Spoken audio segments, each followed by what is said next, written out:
What is impossible is impossible. You cannot remove pregnancy by coughing.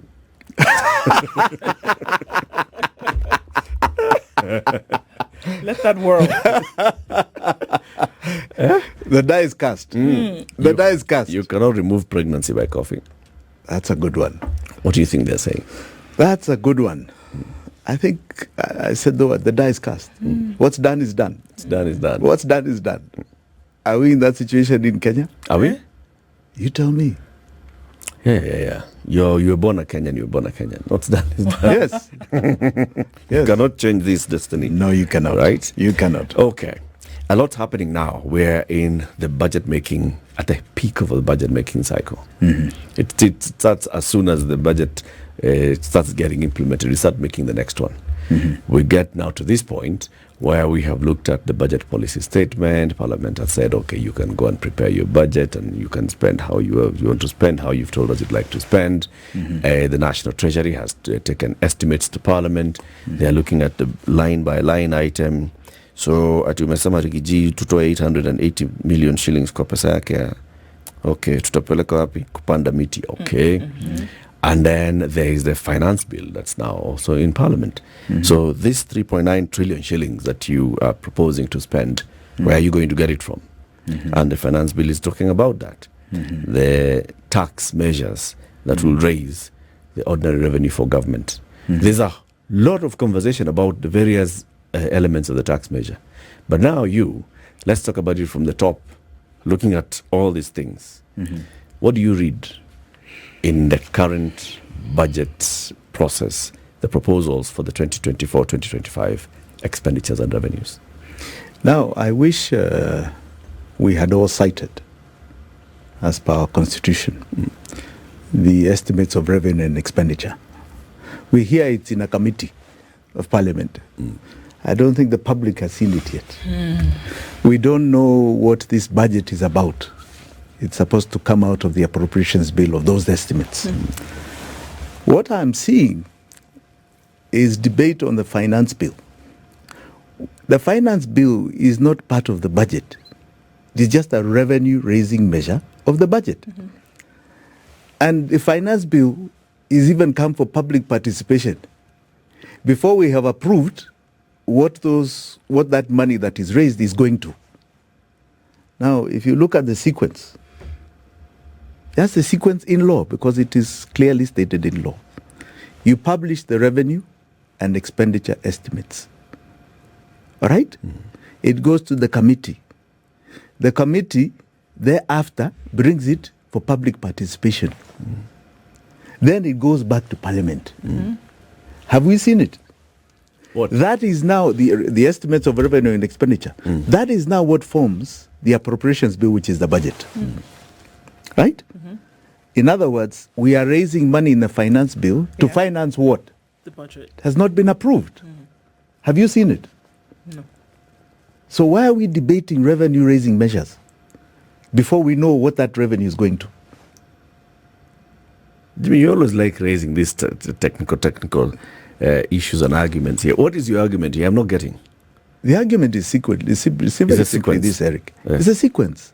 Okay. In other words, how do you go and build? How do you start? Let's say you want to build a house. Yeah.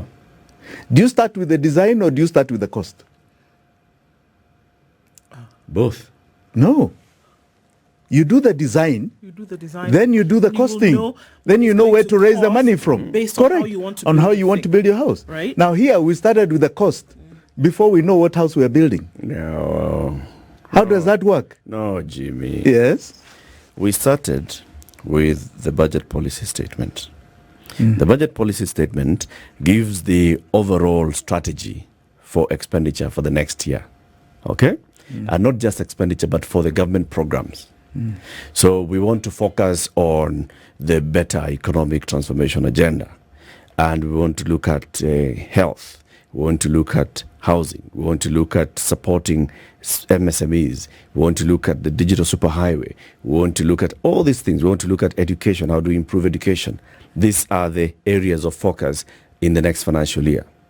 And with that, we estimate that, we'd like to put in X amount of money into this particular sector, X into this particular sector. In total, it comes to 3.9 trillion shillings. So this is a focus that we are proposing as government to do in the next financial year. It goes to Parliament. It went to Parliament. It's supposed to go into Parliament by February. It went to Parliament. Parliament looked at it, the Budget Committee of Parliament.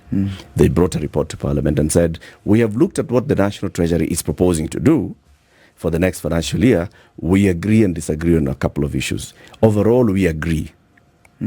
However, with some riders, and the riders contained were, you want to spend 3.9 trillion shillings and you want the deficit to only remain at X amount. That means that your revenues are going to be X.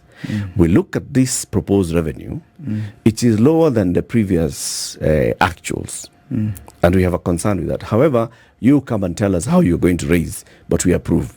So Parliament approved, allowed government to spend 3.9 trillion shillings in the next year on these key areas and in these key projects overall. With that, the National Treasury then came to Parliament with two documents, the estimates, the breakdown of the 3.9 trillion shillings, where we are going to spend it, which is now where it's with the departmental committees. Education are looking at what's going to them. Health are looking at what's going to them. And roads are looking at what's going to them. This is now before the committees of Parliament, which is taking in views from stakeholders, public participation. There's a finance bill, revenue-raising proposals, which is also before a departmental committee on finance. It's also going through public participation. So the process is going as you expect it to go. Okay. Eric, you are aiding and abetting the delinquents of our laws. Really? Oh, absolutely. This is what has been practiced, and this is what we are saying is not the laws of Kenya. And this is where abuse of our financial laws have come. Where is the budget policy statement made law? Does it become law? No, it doesn't. Right. So let's talk about the law. What is the budget in law? It is called the Appropriation Bill. The Appropriation Bill is the one that is signed by the President. And the Appropriation Bill is two things. One, the estimate of revenues. How much money do you need for the budget? And where are you getting it from? And expenditure. What are you spending it on? Right? They like to call it one bill, but it's actually two. Because it's also further divided between development and recurrent expenditure in both revenue and expenditure. That is what is assented to by the President. Two laws are assented to by the President. Right? One It's called the Act, Appropriations Bill. and the other one is a finance It's called the Act. Appropriations Bill. When he assents to it, it becomes the Appropriations Act. Right? That is, in summation, the budget of the Republic of Kenya, according to our Constitution. Okay. So we must first pass the appropriation. And to pass the appropriation bill, it needs public participation, like all our laws. When we have had public participation and the bill is passed, it becomes an act, then you can start talking about the revenue-raising measures. Because you may find we say in public participation, we don't want any more houses built. It may be in the budget policy statement, but it does not mean that it will pass the appropriations. So why do you then bring a housing levy in the finance bill, revenue-raising measure? It's a sequence that is very well tabulated in our Constitution. How far and apart? our Public Finance Management Act. How far And apart you shall see, this is one of the things that was done last year, all right? And they hurriedly, when the finance bill was challenged, hurriedly went to challenge it. And they were shown what they had not done. And they've done it again this year. That's why I think you've heard Omtata has gone to court. Okay. Mheshimiwa Omtata has gone to court. Yeah. Is this sequence? So are you So saying, why are we public participating on a finance bill when we have not even passed what it is raising money for? It does not work like that. So the current conversations that are being had about the finance bill and the issues that have been raised therein, you're saying that it is too early in the game to be having that conversation? Absolutely. And I mean, look at what we're debating here. You know, I watched Kwame Owino, the Institute of Economic Affairs, the other day on TV. And I hope I'm quoting him right, because I had not done the numbers. He said, this finance bill is proposing up to 200 tax propositions. 200. It's unprecedented in the Republic of Kenya. 200 tax propositions. All in indirect taxation. Right? Or mostly in indirect taxation. Now, 200 to finance what? Have they told you how many kilometers of road they are doing? Unfortunately. How many hospitals they are doing? Do you know? No. You've been talking about what they are cutting from people's offices. But do you know what they are spending this money on? It's contained in those estimates. Do you know how many jet trips are there? Have you approved them? It's contained in the estimates. No, where? Which estimates have you seen? The ones that where the stories of what is being cut. No, which estimates? Where have they published, first and foremost, the revenue estimates? Have you seen them? Expenditure is what you're talking about. Tell me where the revenue estimates are. They do not exist. And I've been saying here for almost 2 years, as long as you do not follow the laws of Kenya, you're in trouble. And that's why we are in trouble. And we'll continually be in trouble. I can understand raising the alarm about that, Jimmy, but maybe we shed light on then, what is the importance of then making bare the revenue estimates? Why would you need to have that information in the public eye before you get on to the next step? Because the revenue estimates tell you everything. They tell you exactly where we're going to raise money, what is our target, and then what it is for. Okay? It's to be spent on what. Okay. And I'll tell you, because they do not publish it, is where they've been hiding the element of debt, which I've been talking about. Okay. So over the last 12 years. So if you were to make the revenue estimates available and very clear, then you would be able to then connect, because the things that have come out in the finance bill today is there's hue and cry. Everybody shouting, motor vehicle tax, eco tax, this, that, the other thing, the 200 that you mentioned. Why it would then make sense, from what I'm hearing you say, is that if the revenue estimates are being made bare, then in the finance bill where you hear all of these things that are being suggested in terms of what ought to be done to raise this money, then you'd be able to say, okay. It then makes sense why we're introducing a motor vehicle additional tax, because this money that is going to be spent on 52,000 kilometers of road needs to come from somewhere, and we've earmarked that this tax then will fund that action. Correct. Okay. Correct. Now, I even want to just go to this current financial year. All right? Yeah. Just to tell you and show you the mischief. Okay? The revenue estimates, not only do you write about tax expectations from various sources, you talk about your loans. All right? So Parliament last year passed foreign and external loans, right, of 313 billion shillings, all right, for the expenditure called development. And if you look through the entire budget, that is all they passed. They passed no other loans other than that. 313 billion. At the time, said for a development expenditure of 870 billion. In other words, the balance was to come from our taxes, our tax revenue. Do you know, just 2 months after that, in what I like to call what is called the actual revenues and exchequer issues. Just 2 months. The Minister of Finance in August, mid-August, says that now, can you see the first column? Domestic borrowing approved by Parliament, right, is 686 billion. Yes. It does not exist in any budget or appropriation bill.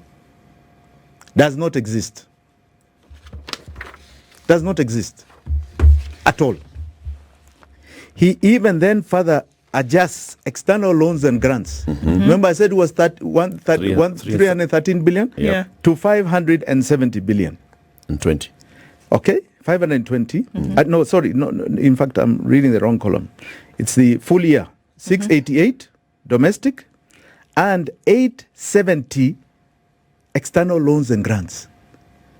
In other words, he takes the entire development budget and says it's now going to be external loans and grants. What Parliament passed was 313. This is August, after the appropriation bill has been assented to by the president. Okay? Now, if you see the difference. It's 557 billion. Yes. Parliament never approved that. So where Parliament has not approved that. So where does 557 billion shillings show up here? Right. That is now the $1 million question, and we're going to answer it. Okay, here we go. Okay? Now, let's go. See, 570 is supposed to be 870, remember, was the total development budget. Okay?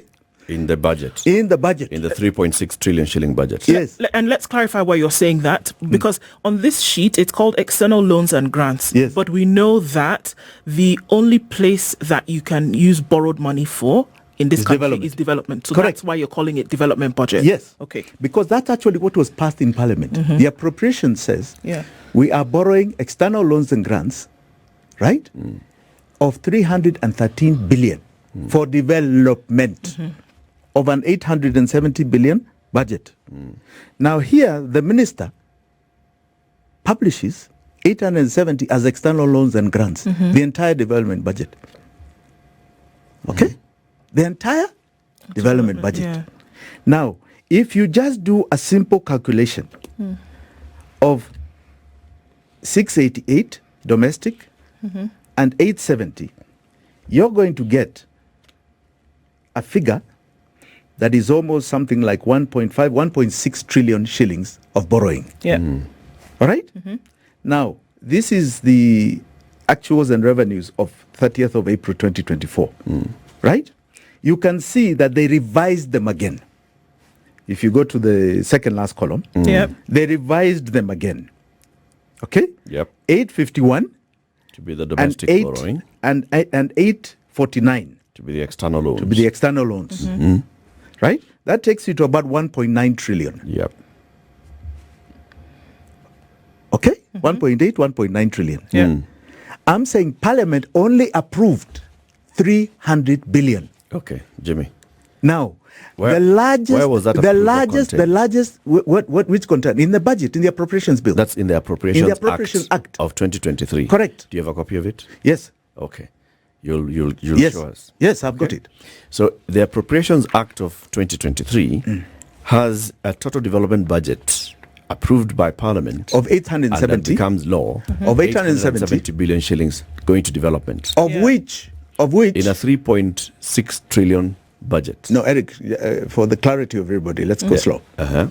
The total development budget in the Appropriations Act of 2023-24, which is the budget, the total development budget is 870 billion.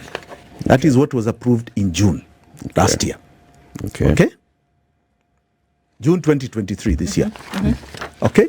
Of which Parliament approved 313 billion To be borrowed. external loans and grants. Yep.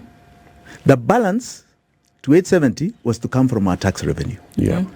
All right? Okay. You are now seeing a graduation in the actuals, revenue and net exchequer issues from the Treasury, which is a gazette notice by the minister, by the CS of Treasury, that is telling you that they have revised all their estimates of borrowing, and they're now going to borrow almost 1.9 trillion Okay? Parliament only approved 300. So they are borrowing to the tune of over 1.5 trillion shillings that Parliament did not approve. Are you saying that the Appropriations Act had already breached the law? No. Because the Public Finance Management Act says that you shall at least have a development budget of 30% of your entire budget. 870 billion shillings over 3.6 trillion shillings budget is less than 30%. The tragedy of that number... That Parliament had approved a development budget of about 24%? Yes. Now, the tragedy is that it goes even lower. If you look at the column, right, which talks about development spending, NG development spending, what does it say full revised? 457 billion. It's even less than the 870. Yes, it is. It's about half. Yes. So it's worse than 870. Okay. Okay? Okay. But that's at national government. Yes. Because if you look at it, then the national government budget is 3.3 trillion because there's 300 billion that has gone to counties. Yes. But even then... It's still lower than that. Yes. 30%. National government development spending. That is what PFM talks about. Yeah. It's less than 24% that you're talking about. Jimmy, the question here is that these numbers have been shared Publicly. Yes. If there was something amiss, why would we have it in a public document? Or is this a situation whereby you're hiding something in plain sight? Exactly. And we've been saying that for the last 2 years. It's there for all of us to see and read. And the greatest thing is that right now, I think pain has a way of making people want to understand a bit more. So people are reading. Your headlines are changing. People are focused. Mama Mboga today knows it's not just the price of the things they have in their hands. They want to understand why this is being caused. Okay? The economy has taken center stage. And I really want to say this today because I've seen what I believe are distractions with so-called UDA wars in the headlines. These are plain distractions. UDA can have all the fights in the world. The main issue today is hii mambo ya pesa. Our money, the finance bill, our budget, right? And the malfeasance that is going on. Because it's malfeasance. When you do not follow the law, it is malfeasance. You become a criminal. The criminality is so evident for everyone to see. It is here in plain sight. Let's take a break. Jimmy WANJIGI, presidential aspirant in 2022, hopefully in 2027. Yes, absolutely. Party leader Safina and businessman is our guest today. We are looking at the metrics: national debt, budget, revenue raising proposals. How do they all work together? 25 minutes to 9. We'll be back shortly. Keep it here. The conversation continues with Jimmy WANJIGI, Safina party leader. He's here talking about debt, tax, and the budget making process. And Jimmy, you were taking us through what the National Treasury had published, and now this has been, consolidated nicely into a nice report that can fit into one page. As of 30th of April this year, yes, what the National Treasury had achieved in terms of revenue raising and expenditures, what the original budget and the full year target had been, and what had been revised by the end of April. Yes. By the end of April, the government says it had raised 4.13 trillion shillings. Is that right? This is the opening balance. Total receipts. No. Total receipts. It's 3 trillion. If you see, I don't know what you're looking at. You're looking at original free. This is the original. Total receipts achieved at 10 months. Achieved at 10 months. Opening is balance. 3.04.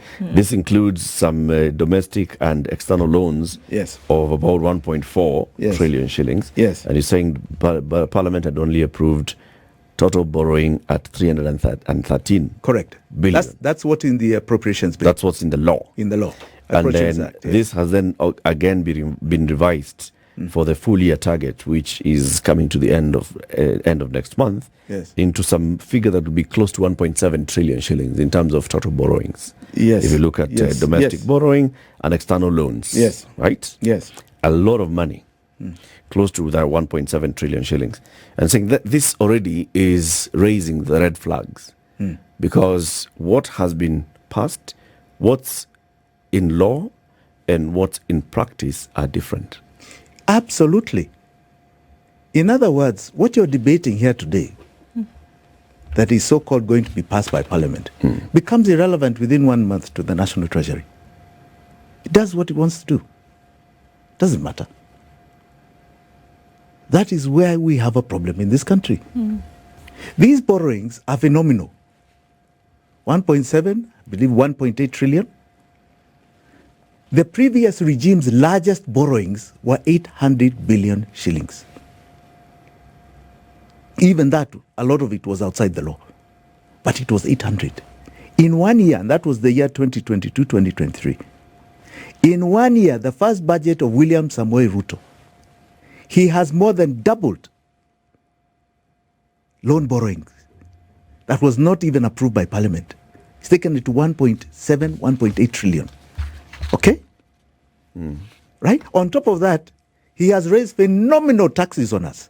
This is a regime that went out saying they are not going to borrow, they are going to look for money here from tax. So they raise taxes phenomenally to us, and they borrow double the largest borrowing of the last regime, more than double. And this was not approved by Parliament. What has all this money gone to? You can see what it has gone to and what it's going to. Where has it gone to? It goes very simply to what is called public debt expenditure. So, money has been borrowed from Peter to pay Paul. Yes. And the issue here is that even this money that is being paid to Paul, it is not clear where it went. No. Because the amount that we're looking at here of 849 billion shillings, Yes. if that kind of money were to enter into the economy of Kenya today, the whole country would change. wouldn't we see an impact You'll be of this a kind of huge money? impact. Huge impact. The largest single project that has been undertaken by this government, by the previous regime, was the SGR. Yeah. Right? And that was 500 billion. 800. What are you talking about? A level 6 hospital costs about 10 billion shillings. If you Fully put one, equipped with everything that you need. fully equipped, you would put one in every county and more. You would feel it everywhere. You would not be something called a road here that is not tarmacked or does not have all weather. This so-called housing of people, there will not be a mud hut in Kenya. This is what we are talking about. So if you were to make the connect, Jimmy, because when we come to a budgeting, the thing is that the whole budgeting cycle starts immediately. The last one has essentially been released. Let's call it that, right? So the process of getting into the budget for the next year begins. And what we are saying is that in looking to where to mop up this money from, that's when now we start saying, okay, let's increase a tax here, let's introduce another one here, because essentially what you're trying to do is to raise the revenue to then be able to meet the budget. Raise the money. Where is this money going to come from? This is where it ought to come from, right? But what we are saying with this is that if we backtrack a little bit, actually just a little bit, that if we see this kind of money, and this is where we make the connect, is it not? That if we see this kind of money that is being paid in debt, that cannot be traced to anything, because we already know, and we can say it until we're blue in the face, but I think it's important, we already know that the only kind of borrowing that a nation, that Kenya can do, is for development. So if we see that money is being paid back to the tune of 850 billion shillings, that money ought to have gone towards development. You would have found the money. Oh. But we can't. And that's why we are seeing that there is an increase in these many taxes to look for this money, because that money is going towards paying a debt. Now, you put it very well. Let me try and give you a summary of the last 10 years. We have done what you call the primary balance audit. Primary balance is expenditure without debt and income, tax revenue. So from July 2013 to June 2023, we did what you call a primary balance. So we took development for 10 years. That's a 10 years period. Development over that period was 6 trillion shillings. We took counties expenditure. We took salaries. We took operations, including all these confidential monies you talk about today. Right? We put all those operations things there. Right? And we said, what is the number? Remember, we have not put debt payments. The number came to 14.6. Those are our expenses in 10 years as a nation. 14.6 without debt payments. Then we did the column from KRA. How much tax revenue did KRA state it collected? And we verified it with figures that were in CBK. And when you look at the line, it came to 13.3 trillion, 10 years. The difference being just about $1 trillion. 1.3 trillion. Yeah. So you say, okay, so what did we borrow? That is now what is called the deficit. Yeah. That is the debt we should have borrowed in 10 years. Yeah. Which means maybe 100 and something billion a year. Correct? All right. What did we borrow? 7.7 trillion. Which means it was not on the budget. Does not exist in our books for going towards nothing. 6.4 trillion above what we needed. If you take 1.3 was 10 years, 6.4 is for another 60 years. That is what we are paying here. And it never came to us. We never passed it in Parliament. But we're paying for it. But we're paying for it. And what is happening, and that's the thing that we need to appreciate. You're talking about tax. I said here on this show, when a government is bankrupt, it bankrupts its citizens. William Ruto has advertised your bankruptcy. He said, in fact, in the next 3 years, by the time his term is over, he's just going to keep increasing this tax to get to some GDP ratio to tax, which is a fallacy. Okay? A complete fallacy. Right? Towards what? It's because they are bankrupt. And he doesn't want to admit it. He doesn't want to make the hard decision to say to do what we have been saying all along. Default on this thing. Investigate it. You find it is odious to us. You're punishing us. You have made us slaves. In fact, he is increasing it. And now, this is why we say that he does not publish revised estimates and doesn't publish according to our laws. You talked about, too, the motor vehicle tax. Yeah. What is that? I'm not quite sure. Just going to... is it motor vehicle insurance? No. Circulation It's tax. Circulation tax, right? But what is that? Under which category? Tax is supposed to be on an earning. You earn a salary, I come to take as the taxman. You earn a profit, I come to tax as the taxman. Right? You value add, on goods, services, something.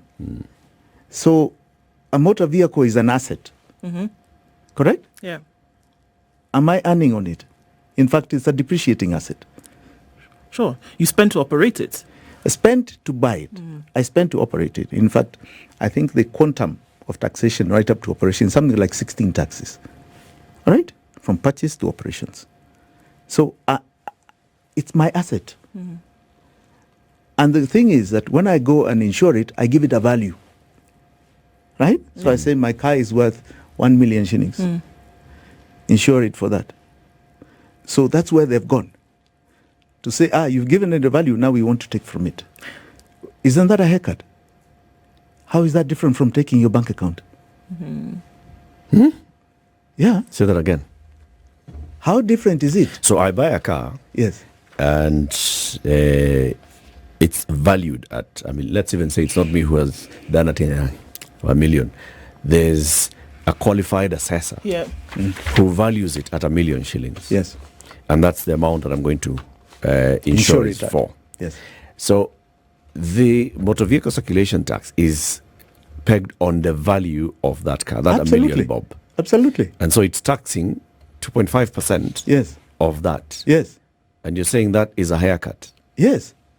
What's a haircut? What are you earning?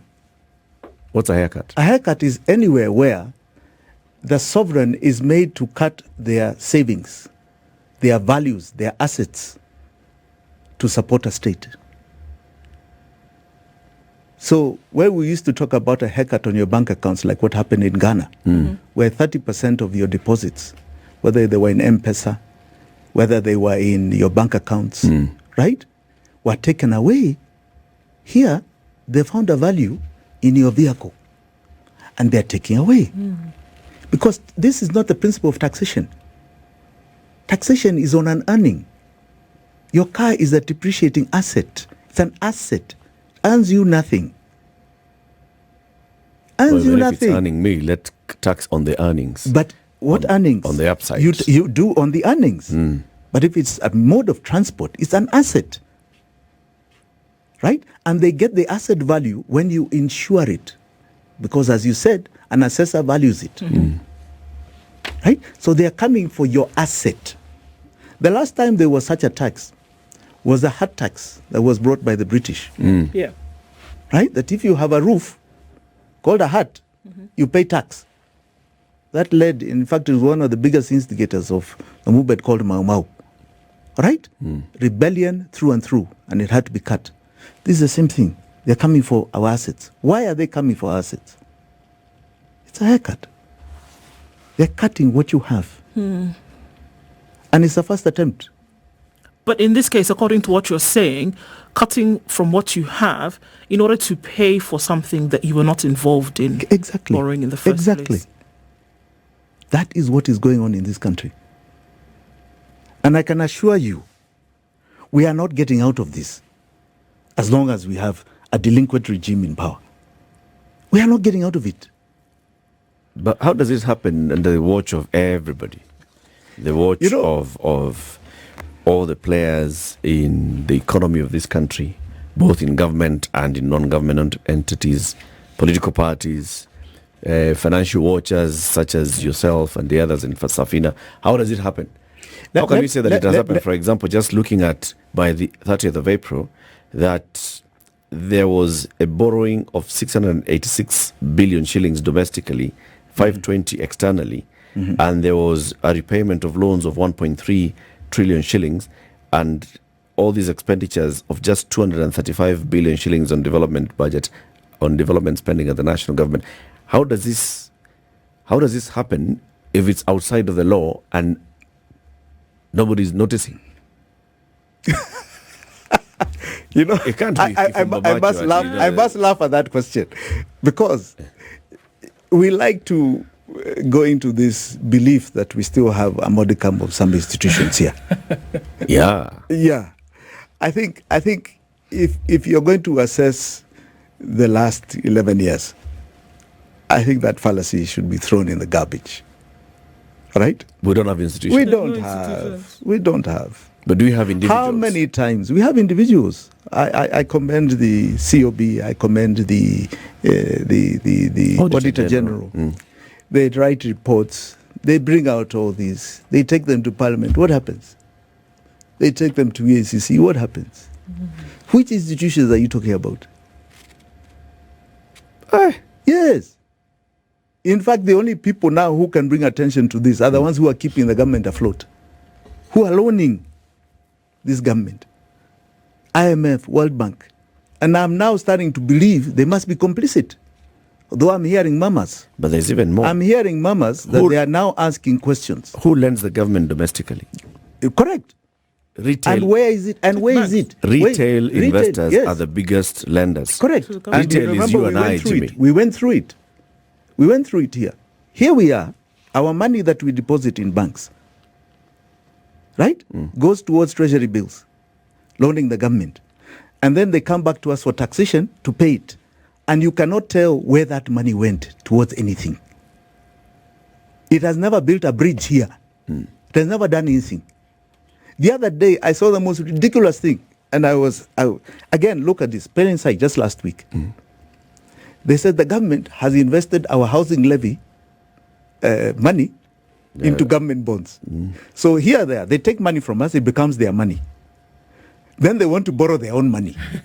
And pay interest. And pay interest. So they come back to us for more taxation to pay interest on what we already contributed as a levy. And even the media, the sad thing is, even the media did not get it. Some of the experts in the media were talking about absorption. So they're investing the money because there's no absorption to build housing. That's not the issue. What's the issue, Jimmy? Why? Where does it say they can borrow their own money? To do what? Who told them that they're supposed to invest and come back to us to pay that so-called profit in interest? Where does it say that? These are delinquents. This is where the issue is. These are criminals. Are you saying it's what illegal? you're talking about here it's is a criminal enterprise in this country. It's illegal for the government to borrow that kind of money. Absolutely. How? How does it borrow its own money? It's illegal for the government to borrow from the fund. No. It was not even from the fund. It's earmarked. No, this one is it a was not a fund. Please take note. Please take note. In the last financial bill, they passed what was called a housing levy, which the court nullified as unconstitutional. Yes. The housing fund is yet now to start being cut. To be operationalized. That is housing levy money. That actually, I know there is a court case for the return of that money. Right? Because it should be returned. How are you investing it? And if you borrow... It's not even investment, by the way. Why are you borrowing your own money? If you take that money, to pay it back into this fund, you'll need to pay it with interest. Correct. And But just not fund. Don't call it a fund yet. Please. Levy. You can't move from levy to fund. Levy. That one was illegal. Right? It's nullified. You have to give it back to Mwananchi. The interest to pay it, where will it come from? You and I. But why is the government borrowing its own money? Why would you borrow your own money at an interest rate of 16%? And where? Please tell me where in law that is provided for. Please. That's what I ask you, Jimmy. That's the point I'm trying to make. That we have delinquents to our laws here. In as much as we can talk about the last 10 years, this current regime is done worse than the very worst that we had seen in the previous regimes in terms of breakage of law. And it has no business being where it is because they are pure delinquents of the law. They have broken these laws of this country. Public finance management is part of our constitution. They have broken the laws, right? They have no business being in office. And I'm telling you, we are going to all stand up as Kenyans and run them out of town. We are not going to accept this continual pain. We are not. We are not. Out of pure illegalities. Illegalities. You perpetuate pain to us. We are not going to accept it. We are not. Let's talk about it again in the next hour. Stay, Jimmy. Thank you. Okay, let's do the news. Stay. When you come, we'll look at this. So you're saying there are illegalities that have been perpetuated? Absolutely. Please, and completely. You'll show us. Absolutely and completely. The Appropriations Act of 2023. Absolutely and completely. What it approved. Yes. And then we look at the National Treasury, what it has spent and raised. Yes. And then you now point us to us and say, this is where the illegality is. Kabisa. Sawa. Kabisa. Tusiongee tu hapa mambo juju. Kabisa. From one side without figures from the other side. Kabisa. I want to see the law. Kabisa. You want to see the law and you want to see the appropriations bill. Correct? Yes. Perfect. Okay. Hiyo nitakuonyesha sahi. Kenya's biggest conversation is hosting Jimmy WANJIGI. We're talking about debt, government expenditure and revenue. We're in the thick of the budget making cycle. How are we doing? 9 a.m. news time. Keep it here. We are on to the final hour of the Situation Room this morning. Jimmy WANJIGI stays on, the party leader of Safina and presidential hopeful for 2027, politician and businessman, budget and all. Before we went to the break, I asked you, so do you have with you the Appropriations Act 2023? Yes. And what it says. It's a voluminous document, Yes. because it goes into item per item, each state department, each agency, each office, and how much has been allocated into it. And then there's a summarized version of it in terms of appendices. Correct. Okay. Take us through what we need to look at. Now, if you look at volume 1, it's called the Estimates of Development Expenditure. That's where you anchor debt. Remember, you can only borrow for development. So, in the anchor of development there, you have a schedule, right? The donor, as I've always said before, the donor is listed, right? This is procured before the budget, not after the budget, right? The sources of revenue, right, are gotten before the budget. So, here you have all the donors for the development expenditure, right? External loan funding. Summary of external loans funding. Can you see this? 2023-2024 budget. Okay? And you have the total, grand total at the end. Summary of external loans budget. This is appendix what? Appendix 1B. 1B. I'm looking at that. It's called a summary of external funding 2023-24 budget, listed by a donor. By donor, correct? Okay. So if you go to the last 3 columns, you have total loans, total grants, and then you go to the bottom. Total loans 272 or so. Yeah. And you have 42 are grants. Yeah. And you have a grand total of entire external funding on loans and grants of 313 billion. 13 billion. Right? This is June. This is the appropriations bill. This is what Parliament passed. It did not pass any other external loans, grants for any funding. But a month later, the National Treasury lists external loans and grants as 870 billion. So one would assume that if it's listed, it's been approved by Parliament. But what we are saying is that it's very clear that what Parliament approved was 300 and some odd billion. Yes. A few weeks after that, the National Treasury lists that amount plus another 557 billion. Correct. So things are just being done as though, Parliament is irrelevant. Parliament is irrelevant. Even all our discussions are irrelevant. But I continue to ask, why put such a huge figure out there? Or is it just basically, or are you saying it's just showing that things can be done as is wanted? It's hidden in plain sight. Without the proper documentation or explanation. But who reads the appropriations bill, as Eric was saying? That's a good question. It's a voluminous document. Yeah. Who reads it to understand it and compare it with the Gazette notice that is issued every mid-month? Who? We do. And when we do... Exactly. It's published. Yes. So it's available for people to read. Yes. You have 12 months, you can read through it. Yes. Okay. Many pieces of legislation are long-winded, full of legal jargon. People read. Judgments of the court, which form part of our laws, are long, wordy, verbose, and all, but people read. So even these things, people read, Jimmy. The problem is people don't read. Really? I'm telling you, they do not read. They do not read numbers in relation to the laws of this land. Because those are two things. You read this in accordance with the laws of our land. For example, we're just talking about the procedure of the budget. How do you bring the cart before the horse? You're busy debating the finance bill. You've not seen the appropriations bill. You've not debated it. It has not gone to public participation. Why are you talking about revenue-raising measures of something you have not approved? If you read the law, it's clear what comes first. It is there. It is there in the Constitution. It is there in public finance management. It's there. It's even stipulated what comes first, the sequence. It's there. But who really gets down to looking at both? So and if you look at both together, is when you see the criminality.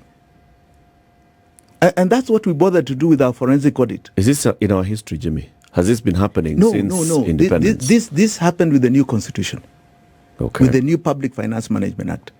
And I can tell you, I don't know, maybe when Treasury began, they didn't understand, or they interpreted the laws to be different, or they were trying to follow what used to happen in the past. But if you want to know where our problems, when the rain started beating us, right, is when Treasury started breaking the law. And they started breaking it 10 years ago. And they still are at it. Are you saying, Jimmy, that before the new constitution, what was passed as a budget, what was gazetted as the appropriations, was never tinkered with by the Treasury? Yes. It was nowhere near. In the near. Kibaki days? It was no. Oh, no. You cannot put malfeasance to the Kibaki days. Nothing happened. Even domestic borrowing had a leeway. It was not, remember at the time, it was not Public Finance Management Act, right? Yes. It was different financial controls. And they had leeway.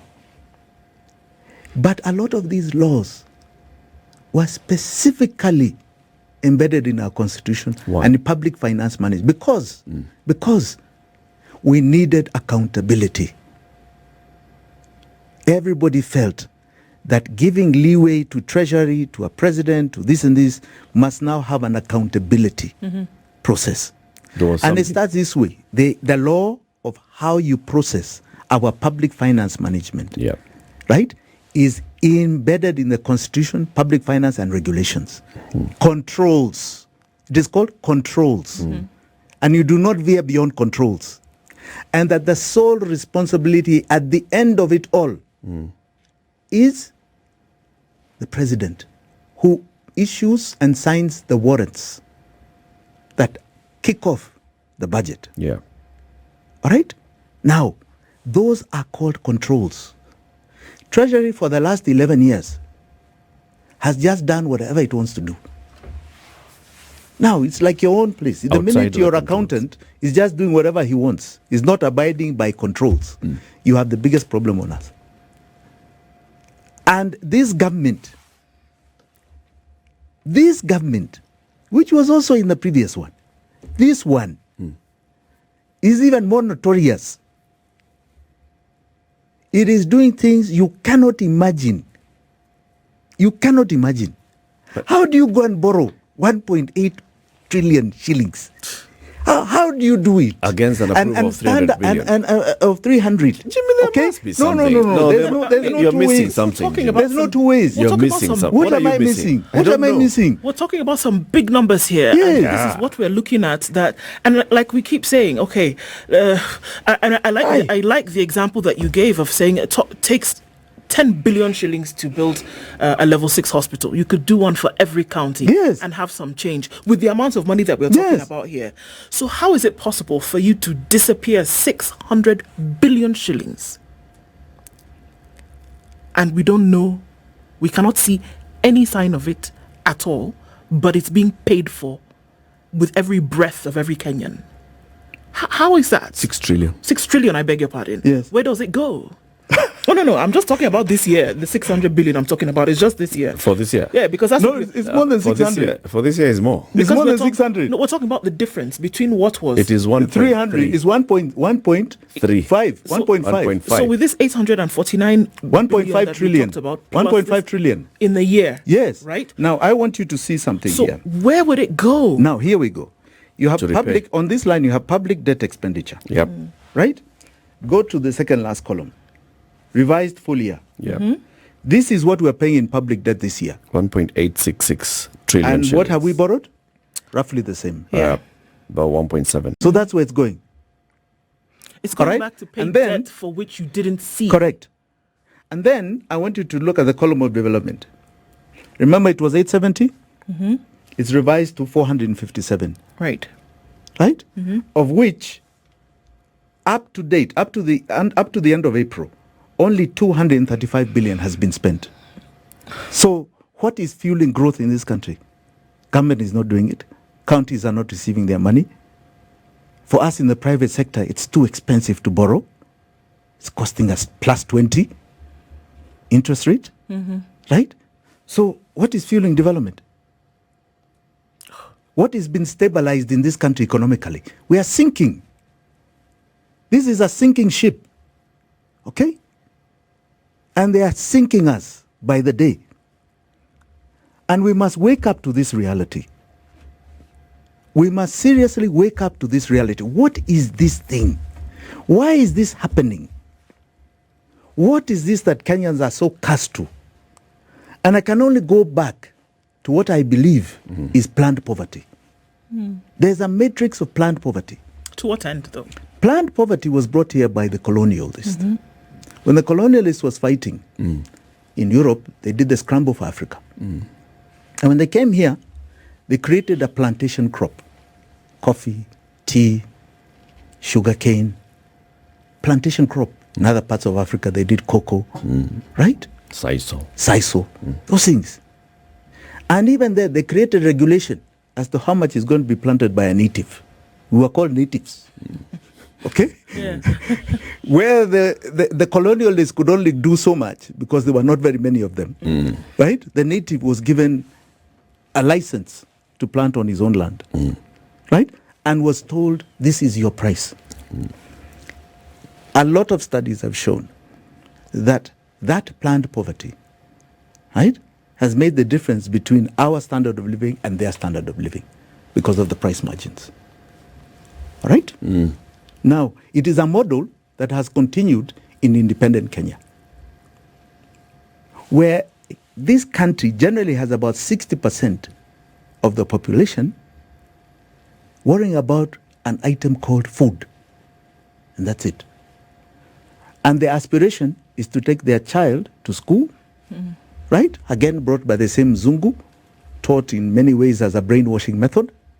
Okay? The child is supposed to take the family out of the poverty cycle. And if it doesn't happen, it's okay. They'll come back and be another hand to bring food to the home. Then you have a middle class, who have salaries, who have kidogo soft life.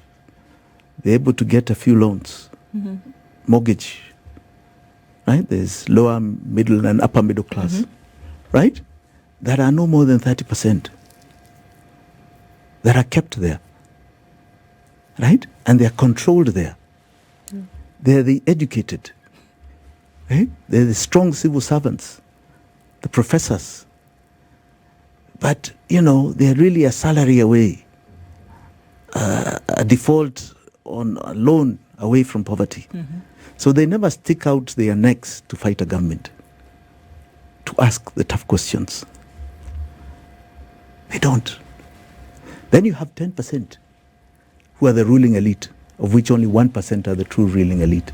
The others are just believe they are, but they are not. It's like what we were talking about Parliament, right? What are they changing even with all this information here? So it is a controlled way of managing a nation. And that era has gone.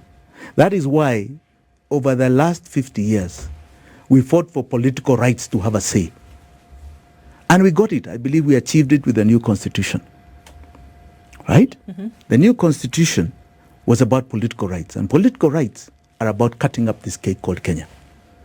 Cutting it up. So devolution is there. My slice, judiciary is independent. Supposed to be. Right? Now we're in a different era. We are complaining about governance. That's what we're doing now. We're complaining about the governance of our political rights. And we are complaining and we are learning. One thing that I have decided I must is teach, is educate, is enlighten.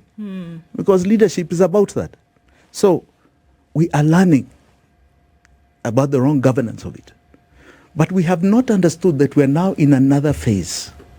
This phase is called economic rights. And economic rights is about baking the cake. And the same struggle we had for our political rights, whether it was removing the Mzungu from here, colonialism, whether it was removing our local Mzungu in terms of our dictators and removing T2A and changing and bringing democracy of the new Constitution 2010, is going to be a similar fight. Those fights took a lot. They took lives. They took, they maimed people, they hospitalized people, they brought the country down in many, many times. It's going to be the same fight for economic rights. Because this is about baking. Who is baking this cake? And for whose benefit? And baking the cake is a fight and a half. Now, we have very interesting history. Everything that happens here, and I say in the continent of Africa, has something to do with what's happening outside. We like to feel when we got independence that we had our good Mau Mau that went and fought. Yeah. Yes, and they took on the British Empire. That was the largest empire we've known in the world. 500 million people. And we are the only ones who did it here in Kenya. And yes, we may have been a catalyst.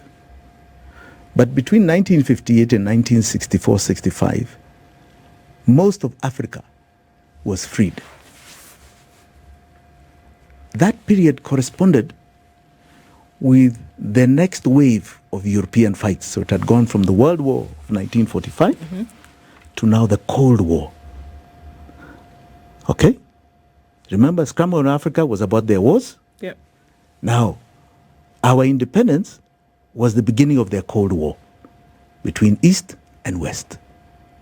If you look at 1992, in fact, 89 to about 93, 94, when multipartyism came in, which the same Zungus were very good at pushing. It happened when you had a total closure of the Cold War. Yeah. And now the West was consolidating. And what had happened, they had too many rich dictators in Africa.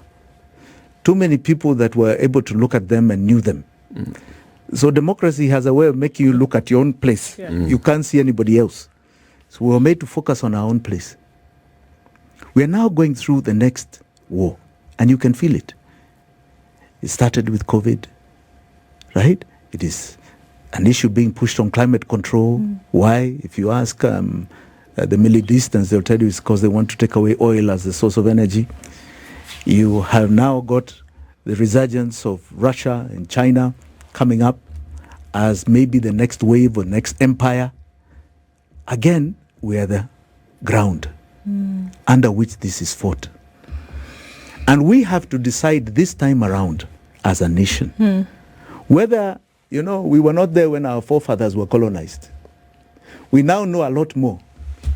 Maybe the battle is bigger than William Samoei Ruto.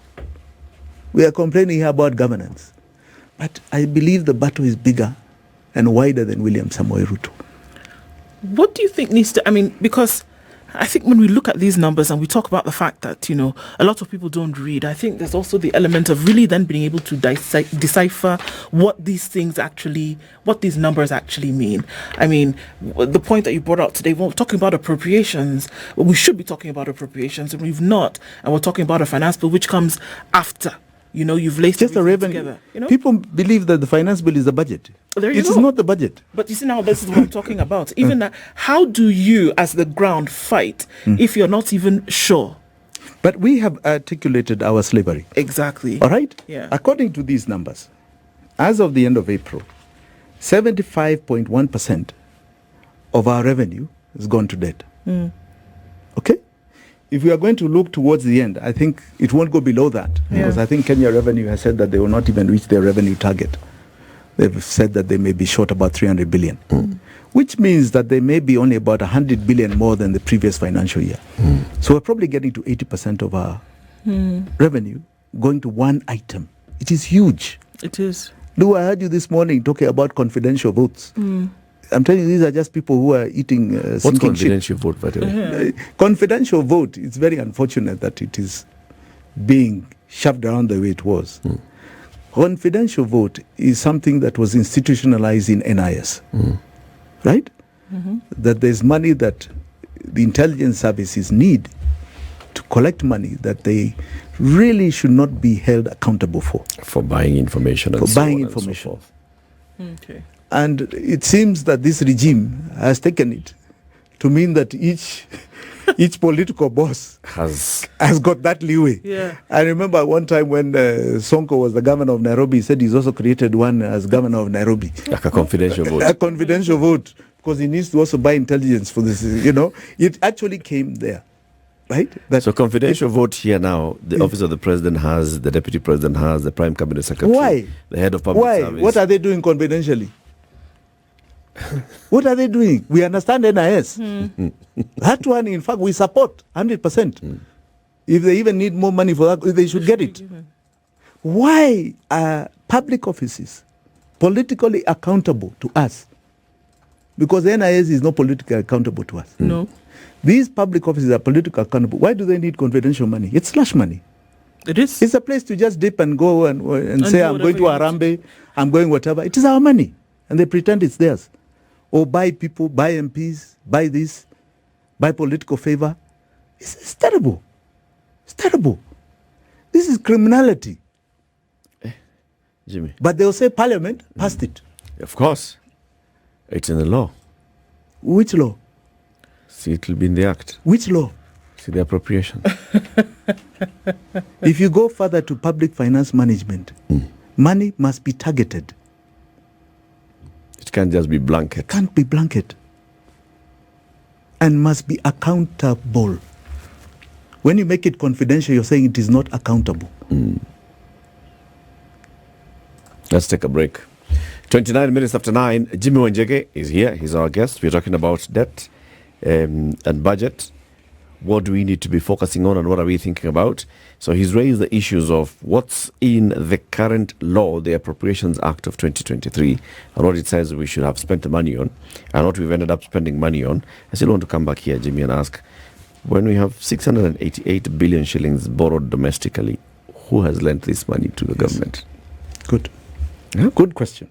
Because we can see the external loans, we can go and say, all right, so you borrowed from FDB, you borrowed from Trade and Development Bank, you borrowed from China Exim Bank, you borrowed from Africa Exim Bank. This domestic, we borrowed from mostly what we know is individual retail lenders. Correct. This is Akina Jimmy WANJIGI. We'll be back shortly. 27 to 10, our conversation continues. Jimmy WANJIGI is still here with us in the studio. Jimmy, you've yes, sir. for example, pointed us towards this and said, in this current budget that is coming to an end next month, a lot of illegalities have been committed. Absolutely. Number one is what was approved by Parliament and what has the National Treasury has ended up doing completely in breach of the law. Correct. Under the watch of everybody who's in this country. Correct. And From also outsiders. Even outsiders. Yes. Even those that, raise matters with us. Correct. Even those that have been lent us money and are continuing to lend us money. Correct. So why would this happen? That's the point. What is this conspiracy against the Kenyan people? Because it is against us. It is against us. And please, I want you to remember, these are government that said they are not going to borrow. They are going to raise money from hard-working Kenyans. So they raise taxes phenomenally. Taxes we've never even imagined exist. Right? And they are continuing to do so. And they borrowed figures that have never been seen. Which means they are furthering our pain. Right? They are beyond distress levels. They are default levels. They reached there a long time ago. Right? They are doing things in open, plain sight. When I was here in January, we talked about default in February, March. So what do? Go and borrow to pay the Eurobond at more expensive rates. Please tell me, show me in that appropriation bill where there's an approval to borrow to pay existing loans. Where? But nobody raised it. Everyone talked about how we've escaped default. We've dodged the bullet. We've done this, we've done that. How have we dodged it? We've dug ourselves deeper in a hole. And then the shilling gained on the US dollar. But we have dug ourselves deeper in a hole. You imagine this figure. We are talking about public debt this year being 1.866 in terms of payments. This is revised at a time when the shilling has come down to 130. If there's a slight change to that, what does it mean? Between now and even the end of this financial year. Next month, you've got another 500 billion that needs to be paid for Eurobond. Right? They only paid 1.5. 500 needs to be paid next month. So they're going to do the same borrowings? And you're all going to clap and say, yes, yes, yes, yes, yes. Who has given them that approval? We are supposed to pay our loans from our tax revenue. We're not supposed to, what you call loan kiting. Take a loan, Peter, to pay Paul. Pay another one. We are not supposed to be doing that. When you see that, that immediately tells you that is an enterprise in big trouble. Yeah. You asked them, huge trouble. It's just staying afloat. So if we call this a conspiracy... Not staying afloat, it is sinking. Eric, you're too generous. Eh? And I'm not predicting doom. Just tell me if these figures are getting better or worse. Because, you know, I've had people say, Jimmy is just predicting doom. We are in doom. We are living it. If you call it a conspiracy, Jimmy, to what end? That's the point. I want to ask you. So, for example, the IMF keeps reviewing, and the World Bank, they keep reviewing. They say the National Treasury, come and tell us what you're doing, A, B, C, D. We review the standing, we review the status of issues, and then we say, so we approve for you to be able to have access to X amount of money to support your budget. They're looking at it. Are they seeing the illegality? Not the whole. The illegality, the flouting of the law? I can assure you, they are. And I can also assure you, some of them have been asking questions. But then what's all the... right? But somewhere, there seems to be an acceptance that let us just help them. Like they're helping us dig our own grave. So what is the purpose? What is this purpose? Okay. Why are we being sunk? So that's one side. Yes. Internally, locally, we've got people such as yourselves. We've got civil society entities that deal and look at budgets, groups of economists, that look at budget, that understand these things, that can look and decipher. This is the voluminous Appropriations Act. This is what's coming out of the National Treasury. So regularly they can actually look and see. Why are we not hearing the voices? Where is the conspiracy? Where is the local conspiracy? You know what happens? I recall when we came up with our first forensic audit on this, July 2022. I had a lot of professionals call me afterwards. Told me, Jimmy, very good investigation. You know, some of us paid attention to it. But you know, most Kenyans, even as professionals, in fact, this was a lawyer who said, you know, we don't do more, we don't know math more than 1 + 1 = 2. So you're talking a lot of things there. Yeah? Law, money, that's... you know, complicated. Maybe you keep talking, maybe we'll get it. And those are the professionals. Those are professionals. Yeah. Now, 2 years down the line, okay, I think we're having more and more discussions about it. Primarily because I think some of us came on these shows, your show, here. And people started paying attention, more and more attention. I believe along the way, maybe we've tried to simplify it for people. But even then, they are very far. Then remember I told you about planned poverty. The conspirators are in the 10%. All right? The other day, the government went out and said it has borrowed an infrastructure bond of how much? 200 and something billion. Yep. Infrastructure is development. There's no place where there's a development expenditure from domestic money to build any infrastructure. Any infrastructure. You've seen with the development budget here, spending is only at 235 billion by the end of April. The infrastructure bond was more than that. And this is money that was already borrowed, taken cash into the accounts. Which infrastructure did it go to? And our banks all participated. Foreign money, so-called, came in. It was called an infrastructure bond. Big carrot to it is that it's tax-free. Was at the time, now they bring tax, but it was tax-free. Which infrastructure is it funding? And if there was a tag applied to it, then we would be able to know where that was going. Yes, but the prospectus that goes out is an infrastructure bond. Sure. Which infrastructure? Which one? Where is it in the appropriations bill? It must be pegged to something. Yes, I'm showing you the expenditure in April, 235. This is from our taxes. This has nothing to do with any bond. Now, we have a problem here. Why people invested in that is because you have a figure there called 18%. It's a great return. It has nothing to do whether the government is following the law. So it's the greed of the people who have money. So who are the conspirators in this? I think many that willing and unwilling. One of the things that we need to be looking forward to, because we talk about public participation, because in jurisdictions where the sovereign actually do have a voice and are actually activating that voice, is that there is a very basic minimum, even an understanding of what exactly is going on.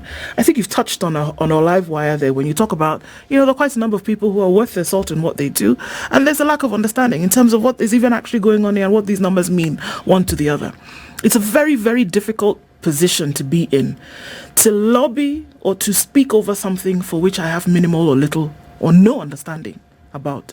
And I think that's where the problem is. It's very worrisome because let's go to maybe something a bit simpler, like the housing levy. All right? When it was brought about, the last financial bill, in this current finance bill, not the one being debated, the one has passed. Now, that was a direct taxation. So you'd expect that people who are earning salaries would be well aware of the pain of paying that money. All right? Now, if you look at public participation over the housing levy, 90% of the people said, we don't want it. Qualitative. There is law done from Kiambu County by Judge Odunga, I think in 2014 or 15, about quantitative and qualitative. All right? Who said they don't want it? The government still passed it. Parliament still passed it. If you look at the UDA manifesto, they talk about housing. And you know what they put budgetary implications? Budget neutral. What does that mean, do? They even say they are going to get money from pension funds. So they are not going to come and tax us. So they broke their manifesto. They didn't care about public participation. The courts nullified it. Have they even returned the money? And even those who have been deducted, why are they not crying for it? You tell me what this is. Please tell me. What is this state of Kenyans? So what is it? It's a conspiracy against our own selves? Is it a lack of awareness? We are seemingly, I think we give institutions, government, too much benefit of doubt before we hit the roof. But slowly, because of pain, people are paying more and more attention to these numbers. They are paying more and more attention to what we are saying. They are slowly but very clearly stating to the whole nation what the problem is, and it's economic. And probably what will be the question of the next election, this economy. So slowly but surely, they want to get educated. But it takes time. It takes time. It requires more people. Even some of what I'm saying here, I mean, we are repeating. Why are our banks? Even after all we have said, there is nowhere where there's domestic borrowing in the budget. Why are you lending to the government? Yes. Where is it in law? Just because CBK issues a bond, you ask yourself, why don't you do your due diligence? Where is your risk analysis to say what law are they following? They don't. They don't. Here, you have 100% absorption of domestic borrowing. All right? If you look here, you see domestic financing. Domestic borrowing, 100% absorption by the end of April. Yeah. All right? Okay, before the device. But in May, they are issuing more bonds. You've seen there's money. Yeah. More bonds. There's money locally. And banks are participating. It's our money. Who is asking us? Who is asking us? You're a customer. Who is asking us? Where is this that it is taken? They'll say they go to AGMs and they talk about it. But where do those AGMs understand the law? That the banks is investing depositors' money in bonds and bills. And that is actually against the law if you're not doing so, especially bonds for development. The infrastructure bond is a 7-year, I think it was a 7-year bond. It's long term. There's no infrastructure it is funding this financial year. So it has gone against our laws. Yeah. So where has it gone? To pay this debt of 1.866. This odious debt we keep talking about. Well, clearly not, because it's still there. Yeah. Yeah. So where is it? So where did it What go? is it doing? You have a government that, you imagine the business daily comes out and says our housing levy money is taken to a bond. And they present facts. And the government doesn't even react. Doesn't answer. National Treasury, nobody explains why they want to borrow their own money. Money they've taken from us. And then come back to us for more money to pay the interest. It's not that the government has its own money. We are the government. So why are people not asking these questions? But you tell me, Eric. Well, this is the thing, Jimmy, though. Can you ask a question about something that you don't have, at the very least, at least a basic understanding of exactly what This is criminality. Sure, but we don't even need to ask. We just need to state it for what it is. This is criminality. These people should be hauled to court. It's so simple. You break the law, you go to court. Somebody steals money, this is theft of money. Go to court. Because if you're not following the law, then it is theft. You're breaking law, go to court. So how come we don't even have these cases in court, Jimmy? That's the point. Today, even if we went to court and said we want private prosecution, the DPP will be there saying no. If we took it to the DPP or took it to CID, how far will they go? And you want to believe their institutions. But have you done it? Okay, so who is the one who is responsible? Okay, Who signs the warrants? Even if we have, like now, okay, I can tell you. Yeah. We were very keen on SGR because that's an open and shut case. It went to court. The Court of Appeal said it was an illegal contract. The Supreme Court says that it was illegal. It was a government to government. In fact, there's no contract between Kenya Railways and China Road and Bridge. Okay? I say, okay, that's as far as it has gone. All right. Now we come back and we show everybody numbers. By the way, this thing that was 500, we paid 1.2 trillion for it. 700 billion above. Okay? Yes, that representation has been made to officials.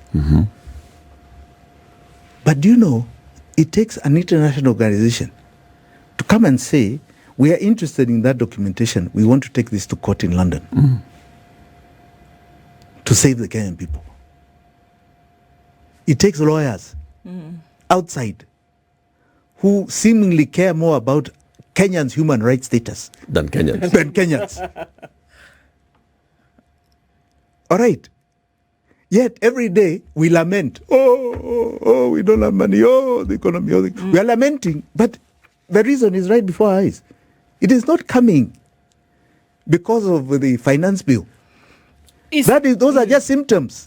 Sure. What are the causations? Absolutely. And What are the causes? Here we are revealing them, time after time and saying this is what the issue is. The biggest problem here being that Kenyans are paying for a debt for which it is not clear what that money was used for. That's very clear. And that going into the future, taxes will be raised to look for money to fund either development. No, there's no money for funding development. You can see. There's no money. It's just going to pay debt. Right. Yes. There's no development so here. You can speak out on it and say that, look, something has happened, but then what happens after that? And I think that's where we are. What happens after that, Jimmy? Which development? I just go back a bit. All right, to fund development or no, to fund debt payment. Let's put it back. To fund debt payment, right? Development, that's a story. I remember this regime talking about how they are going to subsidize production, fertilizer, not consumption. That fertilizer ended up becoming what? Right. And do you hear about that story anymore? No. All right.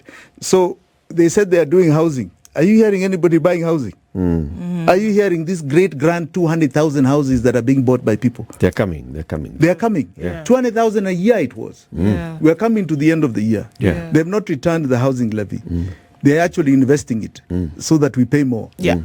So tell me, where are you hearing this development? So It's here. It's 235 billion shillings. Building markets, yeah. Right, on an original budget of 870, which was brought down to 457. Hakuna development hapa. got it. Now, the question is, if we are saying that something needs to be done, I keep going to that. What is that something beyond? Because we can speak up and say that we are very aware of what's happening. We can say that it's very clear that even if you don't want to be as bold as to come out and say that money is being stolen or that money is being put into the pockets of a few individuals here and there, that you say that, okay, money has gone missing. Let's be, if you want to be diplomatic, money has gone missing. And we start asking, we want to know where the money is. What happens beyond that? Because I really do believe that we must be solution oriented. Now, I want you to are we going to have a populace of people who will continue to speak out until something is done? What? You see, when you analyze the debt payment, okay, this 1.86, you find 1.1 trillion here is interest payments. Yeah, just on interest. Okay? This financial, this next coming budget, very similar figures. So who are these beneficiaries? It's not Kenyans. Some of it is, because the domestic banks are big beneficiaries of this. Insurance companies are big beneficiaries. Pension funds are big beneficiaries of this illegality. Yes. We are eating our own. Yeah. And Which bank here is declaring losses? None. Right. Yet how are they declaring losses when how are they declaring profits and we all have losses? There's no business here. I mean, you're hearing manufacturers saying they are closing down. So it's farms. business with government. Yes. Why? What is this conspiracy? That 10% I was talking about. The elite. It is called planned poverty. We are being disenfranchised, and until we wake up and take the bull by the horns and say we are not going to accept that mode and structure anymore, this will not be solved. What would that look like? When the people of Kenya are saying that we are not going to accept this anymore, what does that look like? Does that mean that you're a member of parliament at the National Assembly or the Senate to say, look, you guys are tasked with the responsibility of oversight. We demand that you do something about this. What does that look like when we say that Kenyans are not going to take it anymore? It means first and foremost taking over the presidency with a revolutionary mind. Because we are people who trickle down, top down. The presidency must be a revolutionary mind. And that revolutionary mind will revolutionize every institution in this land. That's where it begins. So Kenyans who are like-minded must seize that seat called presidency away from one William Samoei Ruto. As long as he is there, our trajectory is, as I was saying, a sinking ship. Yes. A lot is happening in the country, Jimmy, as we come to the conclusion of this. Now we are seeing this is the National Prayer Breakfast that's going on. All leaders are meeting to pray for the country. The message this time is hope. Okay? In the last couple of weeks, we've seen, for example, there was the Limuru 3. Were you there, Jimmy? No, I wasn't there. Were you invited? Yes, I was. Why didn't you go? Yes, I was. I have great respect for Martha and Kioni, who we had a chat with. And we just had a variance of opinion about the structure of that Limuru 3. My view is that Limuru 3, in the contestation of history, was always a forum where a political direction was taken. And in fact, the very first one led to what you saw as the birth of KANU. The next one was Uhuru. But even the one of Kanu had a mixture of communities, 1961. It did not just have Mount Kenya. My view was that we are not at that point. The point we are at in this country is to cement this thing called our pain, called the economy. We need to talk about it. We need to understand it. We need to bring the people you're asking me about earlier on the same page as to what is this pain, what is our chain, what is this chain that is finishing us. And once we educate people of that, the leadership will come. To be very simple, what we need to do, because that leadership, when it sits on that chair, must be very clear of the contract agreement with the people of this country. And they must abide by it, not go there and start doing their own things, their own shenanigans. It must be very clear. And it can only be clear if there is a real covenant of understanding. And the leaders. Yeah. But that was the argument that was fronted by Keone and Martha were here ahead of the conference. Yes. And they said part of the reason why they are holding these conferences is to have those conversations, to bring out where the pain points are. Now, the pain points are not just the community of Mount Kenya. The pain points are across the nation. The country. Yes. So my view was, why don't we call it an economic forum? Right? And if you can only do it in Kiambu today, let's take it to other counties tomorrow, where it is an economic forum to discuss this pain. Right? The kind of debate we're having here is a larger forum. Okay? And then from there, we'll have a climax, right? As a nation. Okay? Why Mount Kenya people are feeling it more than anybody else is because whether it's an accident of history or it is just the way the people of the mountain are. They are, and I can show you what is called the report on the different economic belts of Kenya. Yeah. I have an updated one to December 2023. In fact, it was funded by DFID. 30% of the GDP of this nation comes from the 10 counties of Mount Kenya, excluding Nairobi. All right? If you add Nairobi, it is getting to about 44-45% of GDP. If you look at tax, they say that we're over half of the taxation. They're generally the top of every pyramid, even the bottom pyramid. So the people of the mountain feel it a lot quicker than others. And I'll give you an example. There's this whole argument about, why are you charging avocado, for example? But avocado is structured. You can catch them when they are selling it. Yeah. They're in cooperatives. But somebody fishing in the lake, how do you catch him? They don't have Or somebody who's selling a cuckoo to the next door neighbor, right? So these are the problems. So they are facing it. But it's a national problem. It is not a Mount Kenya problem. So then, will Safina organize something like that? Yes. Now, what I wanted and was hoping is that we are going to raise this, right? The same parties, because one thing Martha and Keone did was bring parties together. Now we need to join with other parties that are beyond the region and start talking about this economic forum. And yes, we are doing it. We are going to initiate it. We've started initiating it, and I hope that we can get everybody on board to discuss this. We'll wait for that. Yeah? Asante sana. Asante. Jimmy, always God a bless pleasure you. having you. Thank you. Jimmy WANJIGI has been our guest for the last 2 hours. We've been talking about he calls it the illegality. We've been talking about the budget, the debt. The crime. The crime. The crime. I like that. Thank you very much for tuning in to the Situation Room this second Friday of this week. Tomorrow will be the final Friday of May, the 31st. And we'll be here, God willing. Have a lovely day. It's now 10 a.m. God bless you.